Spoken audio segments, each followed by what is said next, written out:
தேசிய நெடுஞ்சாலை ஓரங்களில் 500 மீட்டர் சுற்றளவுக்குள் இருக்கக்கூடிய டாஸ்மாக் கடைகளை மூட வேண்டும் என்று உச்சநீதிமன்றம் உத்தரவை பிறப்பித்ததைத் தொடர்ந்து தமிழகம் முழுவதும் இருக்கக்கூடிய சுமார் 3000 டாஸ்மாக் மதுபான கடைகள் மூடப்பட்டன.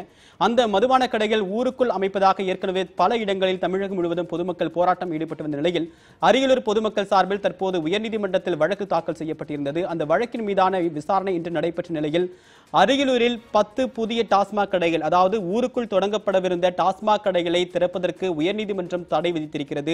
நெடுஞ்சாலை ஓரங்களில் இருந்த மதுக்கடைகள் மூடப்பட்ட நிலையில் அந்த மதுக்கடைகளை ஊருக்குள் பொதுமக்கள் அதிக அளவில் வசிக்கக்கூடிய இடங்களில் திறப்பதற்கு மாநில அரசு முயற்சிப்பதாக கூறி அந்த ஊர் பொதுமக்கள் சார்பில் சென்னை உயர்நீதிமன்றத்தில் வழக்கு தொடரப்பட்டு இருந்தது. அந்த வழக்கின் அடிப்படையில் தற்போது இந்த உத்தரவு பிறப்பிக்கப்பட்டிருக்கிறது. அந்த புதிய 10 மதுபான கடைகளை அரியலூரில் குறிப்பாக பொதுமக்கள் அதிகம் வசிக்கக்கூடிய இடங்களில் திறப்பதற்கு தற்போது உயர்நீதிமன்றம் தடை விதித்திருக்கிறது.